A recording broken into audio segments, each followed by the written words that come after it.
é com grande satisfação que fazemos hoje o lançamento oficial do Inovação em Pauta, este canal que tem o objetivo de desmistificar o conceito de inovação, trazendo exemplos práticos de que a inovação é para todos.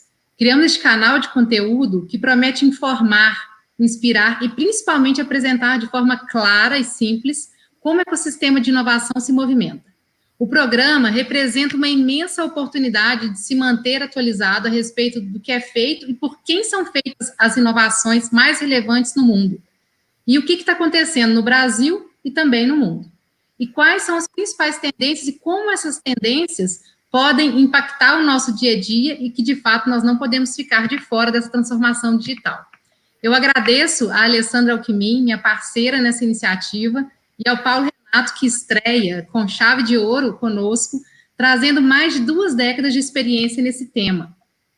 E o Paulo Renato, com sua carreira que começou lá na UFMG, com uma visão sempre muito pioneira e à frente do seu tempo, já assessorou centenas de empresas de todos os portes, além de governo em seu processo de inovação, e também tem contribuído criando metodologias, desenvolvimento de mais de 200 empresas de base tecnológica, por meio de programas de aceleração e também desenvolvimento de negócios, sempre colocando a inovação como pilar estratégico do desenvolvimento. Hoje está à frente da unidade de inovação do Sebrae Nacional e vem aqui contar um pouquinho da sua experiência para a gente hoje. Seja muito bem-vindo, Paulo. Muito obrigado, Janaína. Para mim é uma honra estar com você e a Alessandra aqui, né? Fico muito feliz que vocês tenham tomado a iniciativa de criar esse canal, ou seja, a iniciativa de começar esse empreendimento, digamos assim, mesmo que virtual, porque o que a gente mais precisa agora realmente é de informação, de conhecer casos, de conhecer oportunidades, para a gente passar por esse processo que a gente tem vivido. Então, para mim, fico muito feliz, é uma honra estar aqui. Queria parabenizar você, Janaína e Alessandra, por essa iniciativa. Nós que te agradecemos, Paulo. O conhecimento que você traz, esses cases reais, eu acho que exemplifica para as pessoas de que é possível, que elas podem acessar, né, esse tipo de tecnologia com base em tudo que você já fez, né, e pode trazer um pouquinho para a gente. Eu acho que o momento é muito oportuno, né, nesse momento de pandemia, onde as pessoas abrem as suas cabeças para poder pensar um pouco mais fora da caixa e estão mais abertas a esse novo formato de se relacionar com as outras pessoas. Então, para a gente começar, eu queria que você contasse um pouquinho, né, da sua história, como que a inovação entrou na sua vida e até como que te trouxe até nesse momento onde você está trabalhando, principalmente auxiliando as pequenas empresas junto ao Sebrae. Vai ter que ser breve, porque você falou que são 20 anos, né?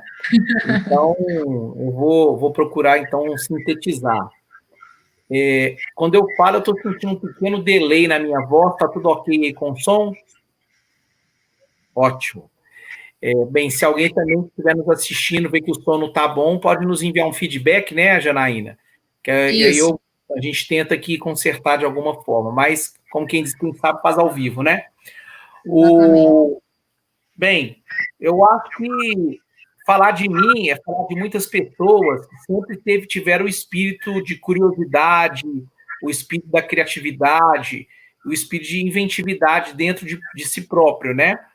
Eu acho que todos nós temos isso, a gente nasce com isso, mas ao longo do tempo, na nossa história, o que a gente chama de sociedade, até mesmo nossa família vai, digamos aqui, dilapidando isso, sucumbindo isso, né? Eu tive uma sorte, costumo dizer, muito grande, porque eu descobri que eu tinha esse espírito muito cedo, né? Desde juventude, trabalhando com bandas de rock, fazendo coisas muito diferentes. E aí, quando eu entrei na universidade, eu percebi que esse espírito quase morreu, né?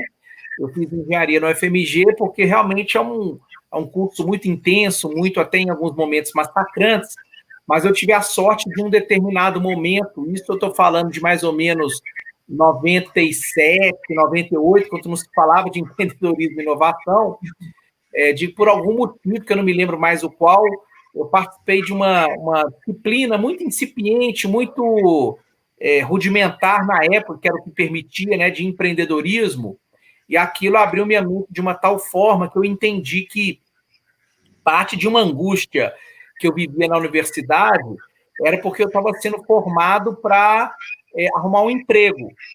estava sendo formado para entrar no mercado de trabalho de uma maneira simples, trivial, como a maioria das pessoas, mas que eu tinha aquele espírito empreendedor dentro de mim.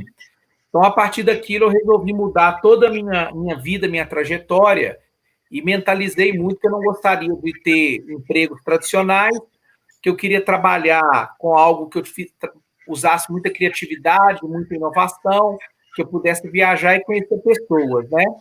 Alguém atendeu o meu pedido e pouco depois eu comecei a montar e gerir uma incubadora de empresas dentro da universidade. Incubadora é aquele conceito mais antigo, né? Que apoia professores e alunos em criação de empresas de base tecnológica.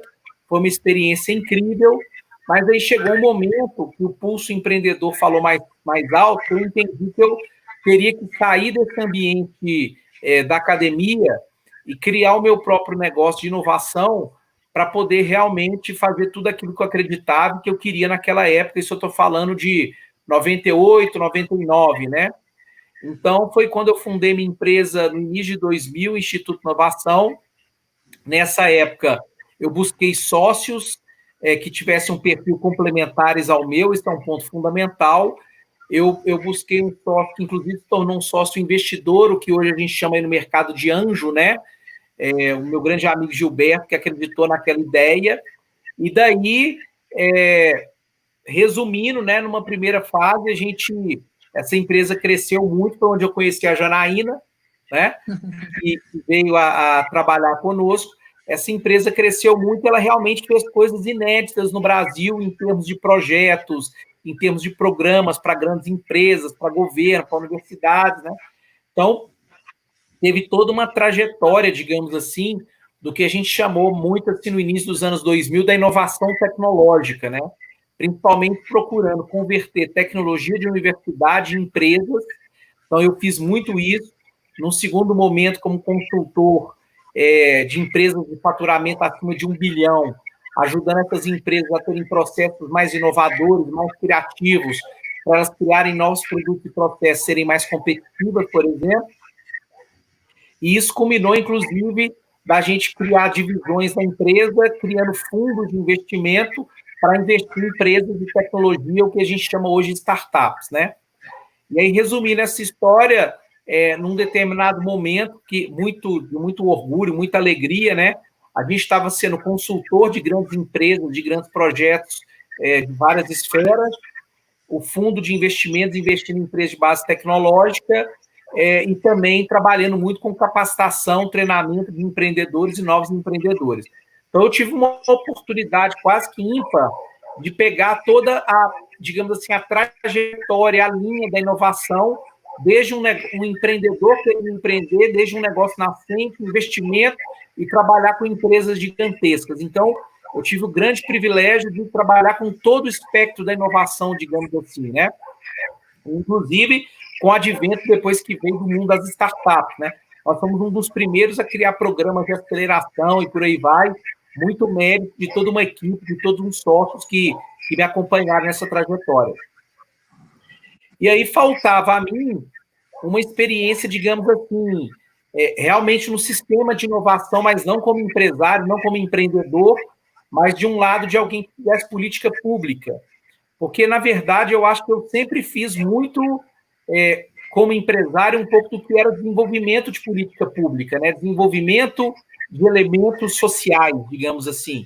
Eu sempre acreditei, gostei disso, e vejo a inovação como um grande elemento de desenvolvimento econômico e inserção social.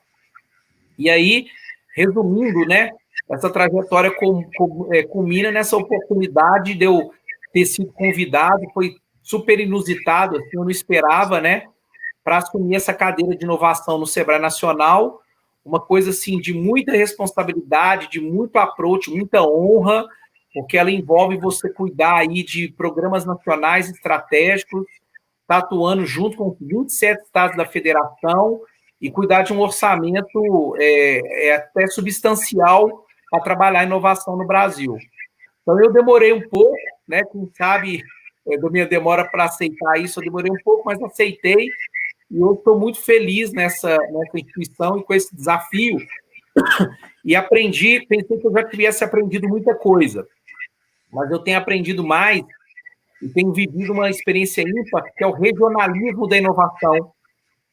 Então, aprendendo o que é fazer inovação no Acre, o que é fazer inovação em Roraima, o que é fazer inovação no Rio Grande do Sul, no Espírito Santo, em Mato Grosso, né? Ou seja, existem, então, de fato, approaches e regionalismos diferentes nesse Brasil. Então, esse é um pouco da minha trajetória que eu tentei resumir aqui.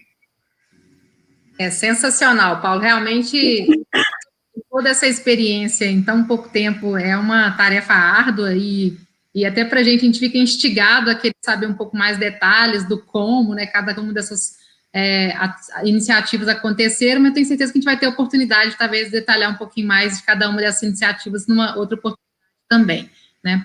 Mas quando a gente fala de inovação e esse pilar que vem sendo esse seu instigador ao longo da sua jornada, a gente pensa, algumas pessoas pensam que inovação é algo muito disruptivo, ou é algo muito caro, algo que está a cargo somente das grandes empresas. Enfim, acho que é importante as pessoas saberem que, de fato, a inovação é para todos, né, que todos podem ter acesso, que inovação é a exploração com sucesso de uma nova ideia, fazer melhor a cada dia. E como que você vê essa questão para as pequenas empresas, né? Como que as empresas podem ter acesso à inovação, que tipo de oportunidade pode levá-las, né, a se relacionar com formas de fazer melhor aquilo que elas já fazem no dia a dia? Perfeitamente. Você falou de forma brilhante e correta, Janaína, inovação de fato é para todos. Porém, é para todos que querem de fato mudar e inovar, né? Nem todos querem, isso é legítimo, a gente tem que respeitar. Porém, o mundo atual e a pandemia mostrou que todos terão que inovar. Ou seja, a gente não vai ter mais condições de ter negócios como a gente tinha há alguns meses atrás, né? Então, o primeiro ponto é que realmente a inovação é acessível para aqueles que querem.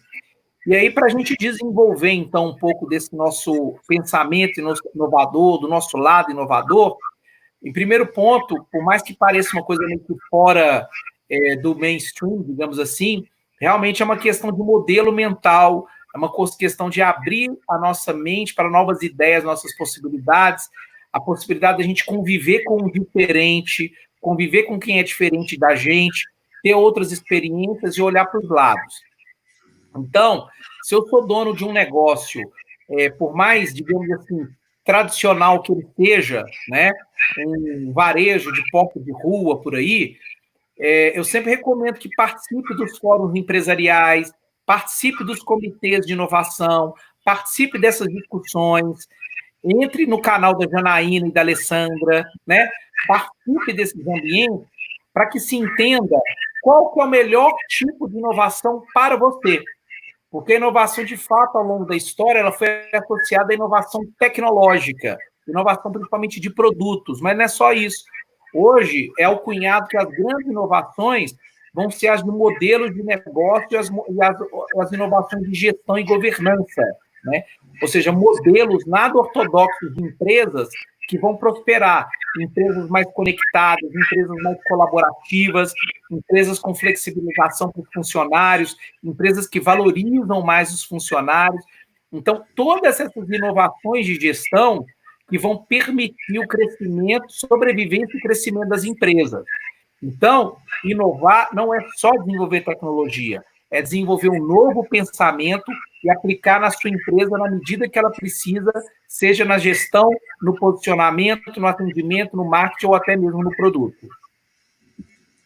Não, perfeito. E quando a gente considera, né, esse século XXI que nós estamos vivendo, onde as empresas, mais do que pensar em visão e missão, é o propósito, né, que move esses negócios, e em momentos como transformação e transição como esse que a gente está vivendo, de fato vão sobreviver aqueles negócios que têm uma resolução de uma dor real, né, e que muda, e que impacta, e que tem um valor percebido por quem está consumindo esse produto ou serviço, né? E qual que é, na sua opinião, Paulo, o papel da inovação aberta, né, como forma de dar acesso para as pequenas, e como que as pequenas podem se desenvolver e até cooperar com outros parceiros, sejam elas universidades ou mesmo grandes empresas, para poder aumentar sua competitividade?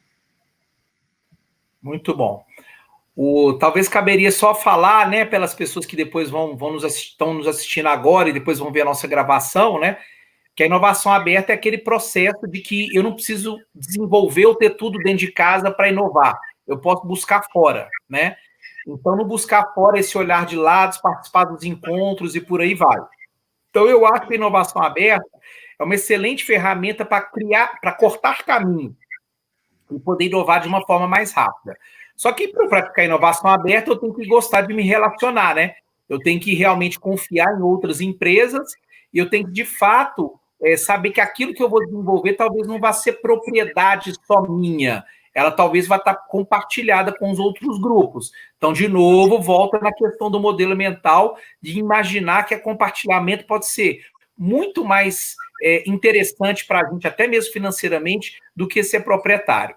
De forma prática, eu costumo dizer que um caminho não é o único, mas um caminho muito rápido para pequenas empresas inovarem seriam elas participarem de iniciativas e programas, são uma série delas, não preciso dizer só do Sebrae, tem do mercado privado, tem de outras instituições, de aproximação de startups. Porque eu considero as startups como células de inovação, ou melhor, são cápsulas de inovação que ali dentro você tem, de fato, novos conhecimentos, novas tecnologias, novos modelos de negócio, e você também tem um impulso muito dinâmico jovem. Não é só porque tem jovens ali. Estou falando de jovens de mentalidade. Então, você, empresário de uma pequena empresa tradicional, se aproximar disso, se contaminar por isso, já é um caminho excelente. E as startups, elas são muito ágeis para oferecer produtos e serviços sob medida para uma pequena empresa. Então, a gente tem feito isso, a gente está com uma experiência no Sebrae, recentemente, é uma experiência que a gente tem mudado agora por causa da pandemia, que a gente chama de inovação aberta para pequenos, que é pegar coletivos de pequenas empresas de um setor, a gente fez isso, por exemplo, com padarias, e fez a aproximação delas com várias startups desse setor, tá? A gente fala assim, parece algo muito trivial e muito simples, como se fosse um Lego, um plug and play, mas não é fácil. As linguagens são diferentes e os tempos de cada um são diferentes, o poder aquisitivo e expectativa financeira de cada um é diferente. Então, a gente está fazendo já todo esse ajuste para fazer isso em larga escala.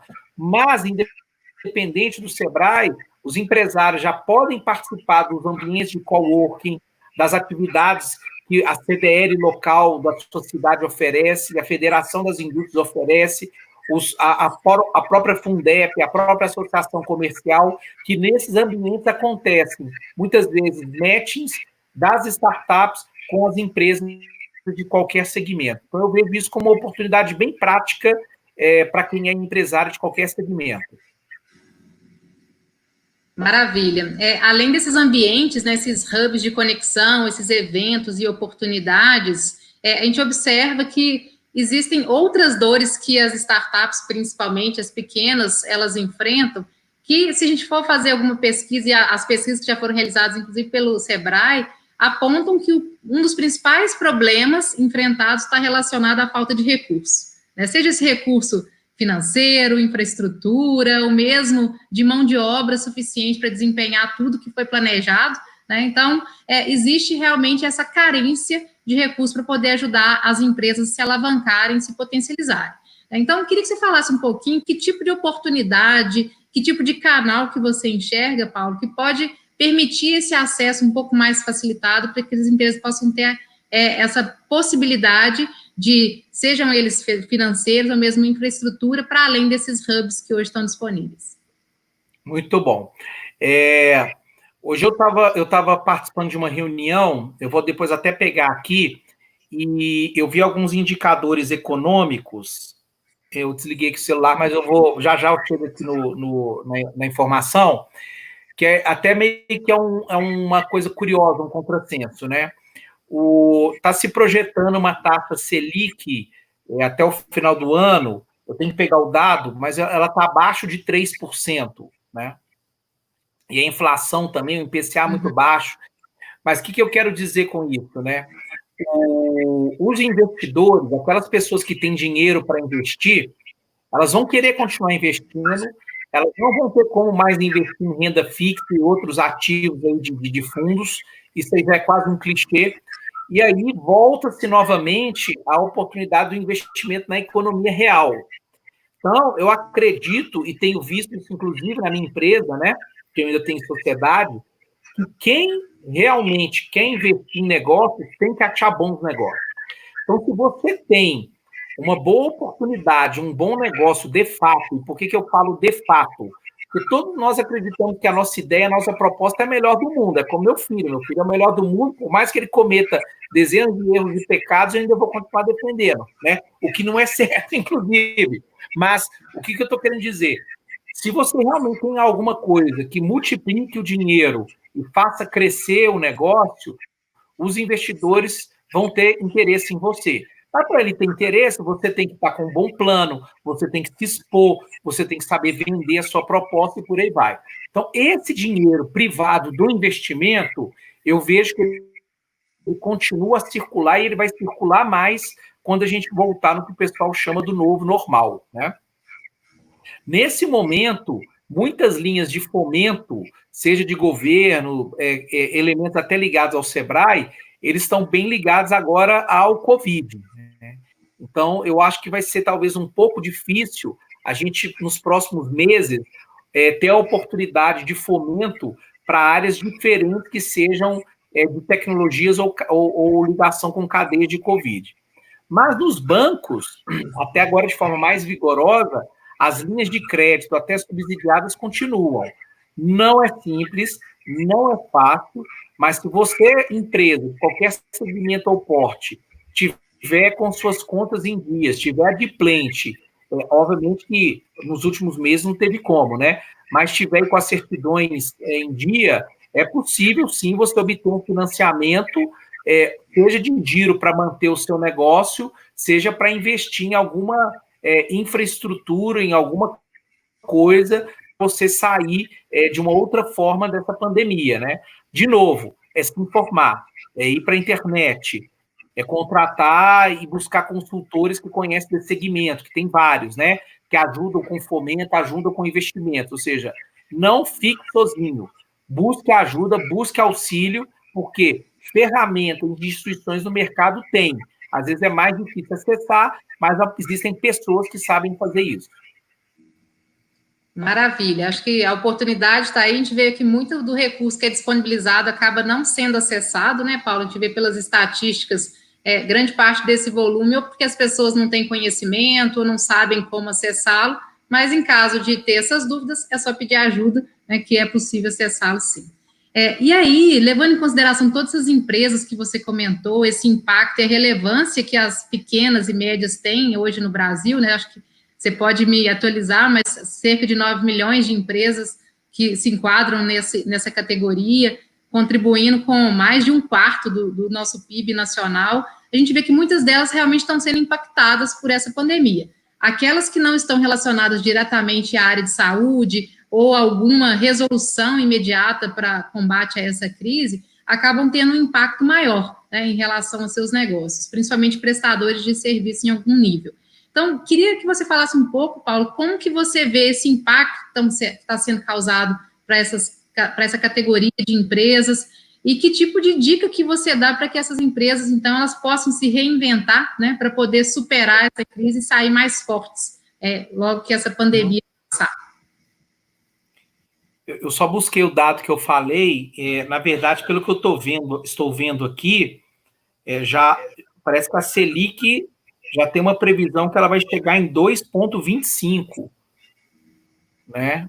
Para baixo de 2,25. Então, é bem menos do que 3% que eu falei, tá? Então, realmente, e o IPCA 1,53.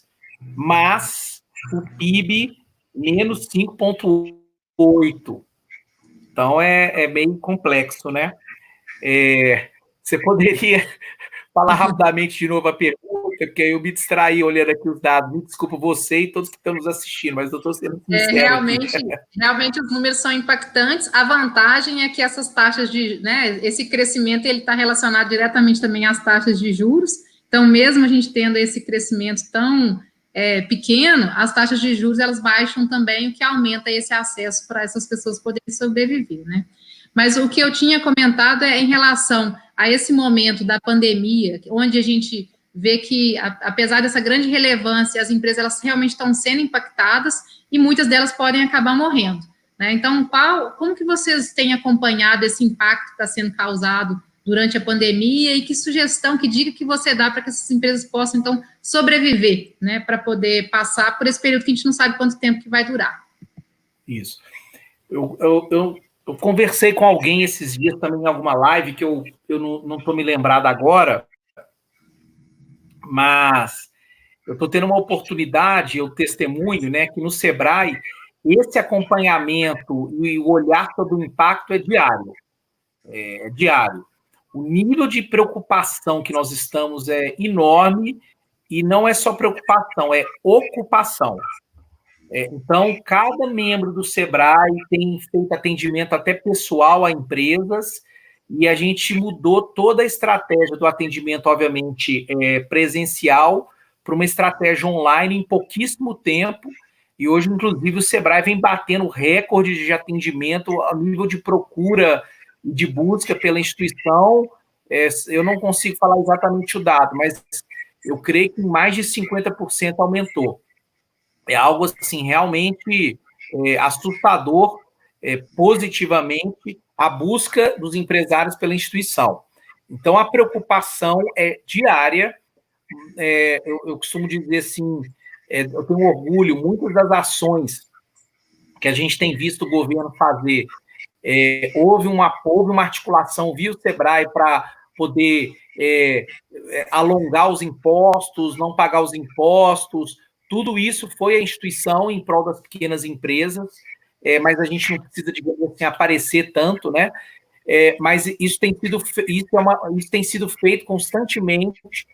O Sebrae entrou com o fundo de aval dele, que é o FAMP, junto à Caixa, e agora com vários outros bancos conveniados, para garantir o empréstimo das pequenas empresas. Então, é dinheiro do Sebrae que está na Caixa, que vai estar daqui a pouco no Sicoob, em outros bancos, para quando a pequena empresa for pegar o dinheiro, não puder pagar, quem vai estar dando a garantia é o Sebrae.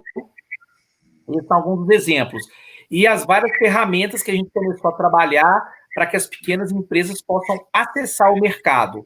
Ou seja, então agora a gente criou todo um arcabouço de ações para as pequenas empresas entenderem o que é o mundo online e poderem começar a entrar e vender os seus produtos no mundo online.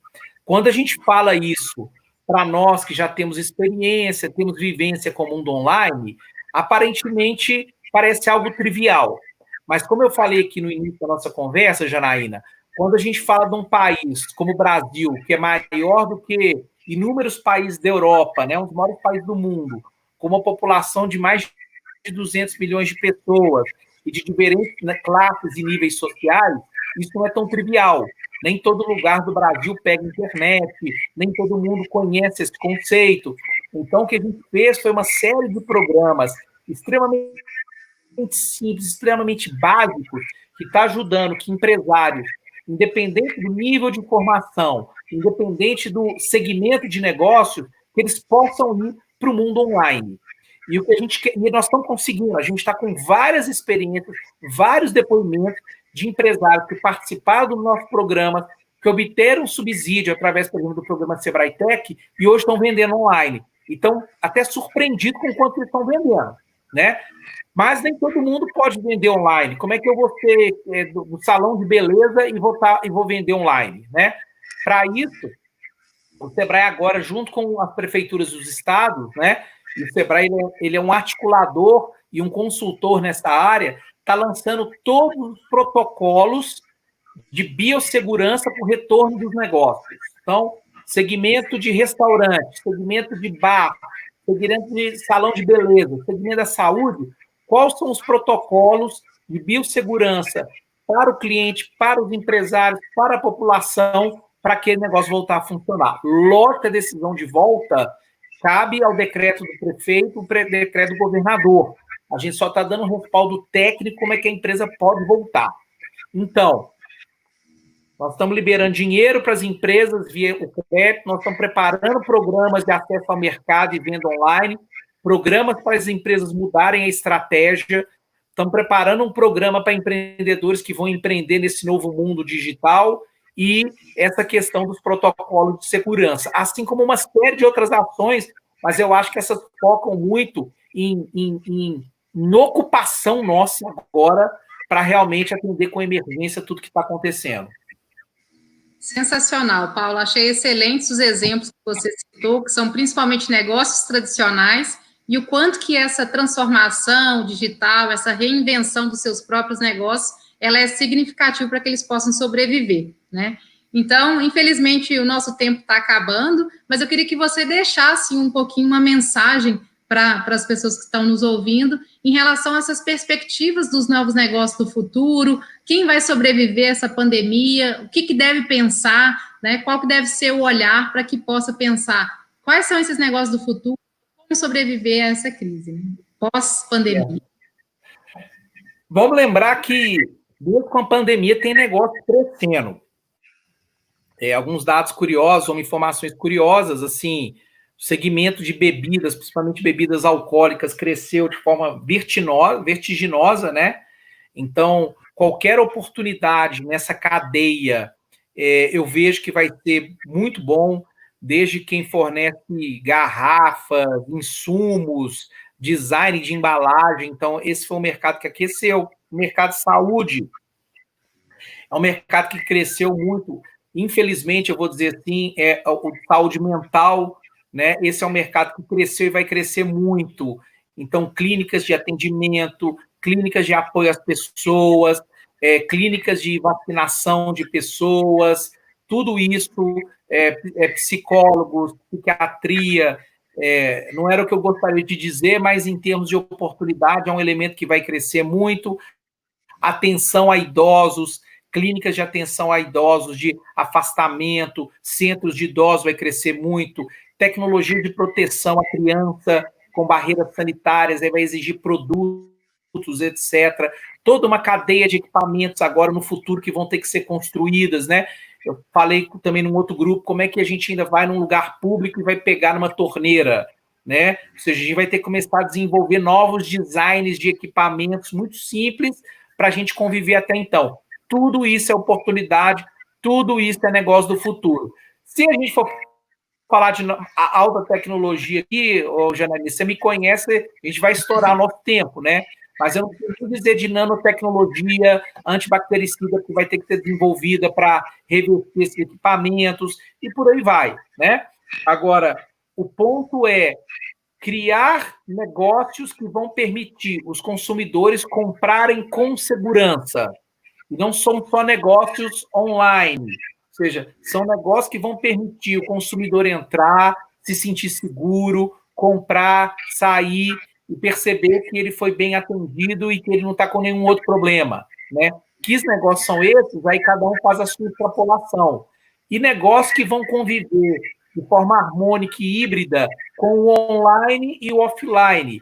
A gente vai precisar cada vez mais da presença humana, porque as pessoas vão estar muito afetadas aí pela questão psicológica da pandemia, mas também no mundo online. Então, o online, para quem é presencial, não poderá mais ser um quebra-galho, deverá ser uma estratégia. Então, é um hibridismo do tecnológico e humano que constitui os negócios do futuro.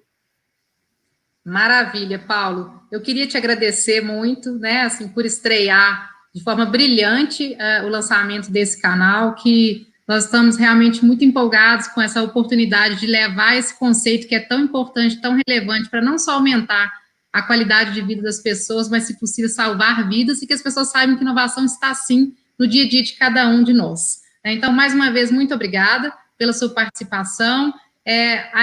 Nós vamos depois passar para vocês algumas perguntas que foram surgindo aqui, que foram enviadas para a gente. Se você quiser se conectar com as pessoas, quiser passar um contato também, seja no LinkedIn, o formato que você achar melhor, para que as pessoas possam te encontrar e manter esse contato com você também. Conectar para transformar, né? Essa é a nossa missão.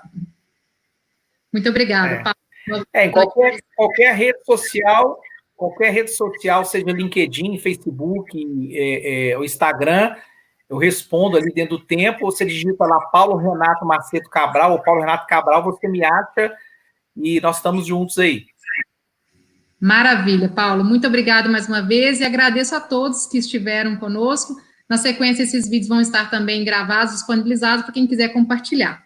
Muito obrigada e espero vocês na próxima semana, quinta-feira, às 18 horas, com o próximo convidado. Um abraço a todos e obrigada.